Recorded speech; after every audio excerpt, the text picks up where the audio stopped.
Hello, everyone. I'm here at the ADHD 2025 conference, and earlier today, I got to attend the keynote speech by Dr. Brandi Bolling. She's a triple boarded pediatrician and psychiatrist, and the author of the book, Shine, Understanding ADHD So Your Child Can Be a Star, and one of the prominent voices in helping families understand the ADHD brain.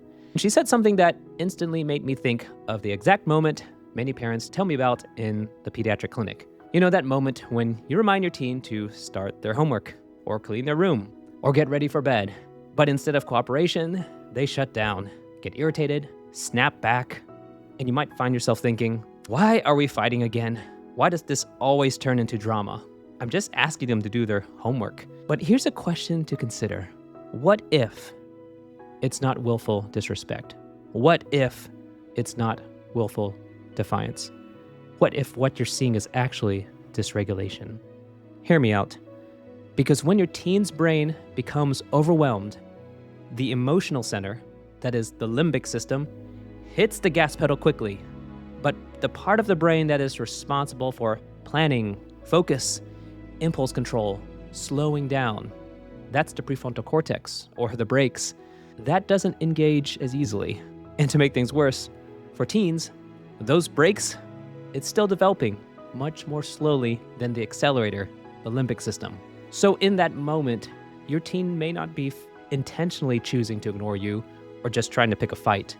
It may be that the emotional center of their brain is overheated and reasoning goes offline. And until their emotional engine cools down, no amount of lecturing, explaining, or just sit down, pay attention, and focus is going to land well with their brain.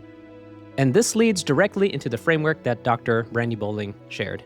She calls it the 3 R's: regulate, relate, then reason. Number 1, regulate. Before anything else, we need to lower the emotional temperature.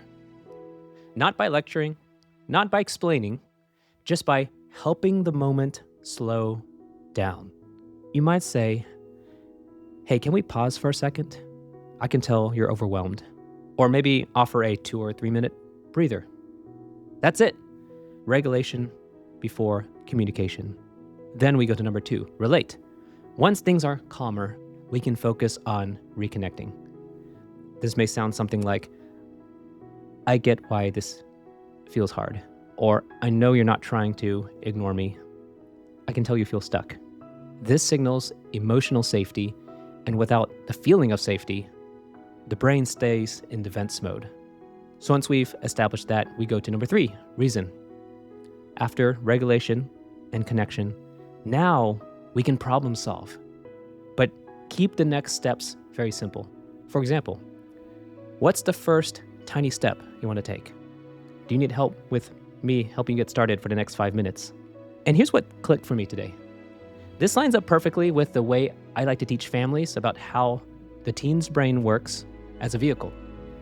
If the vehicle is functioning well, we can proceed with driving skills, habits, learning. But if the engine is overheated, our primary goal should be to park the vehicle, slow things down, give space for the emotional engine to cool down. That gives time for the prefrontal cortex to come back online. So regulate is like tapping the brakes. Relate is the connection that helps them feel safe in the driver's seat again. And reason, that's choosing the next turn together. And parents, if I can encourage you, your role now isn't to drive the car for them. In fact, you've grown to become their co-pilot.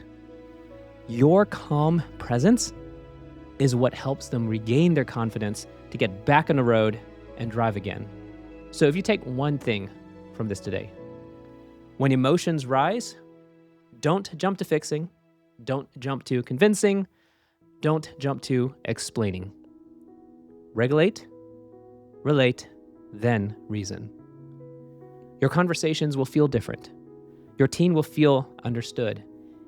And you may see them open up in different ways they haven't before. Hope you can see how powerful this is. Many thanks again to Dr. Brandi Bolling for the insight. I'll link her book, Shine, in the description below. And if you found this video helpful, I have another video coming up on how to actually help your teen get started and stay focused without the constant fighting. So be sure to subscribe to stay in tune for that. So stay hopeful, stay connected, and just know that the hard work that you're doing is indeed making a difference. Thank you for listening.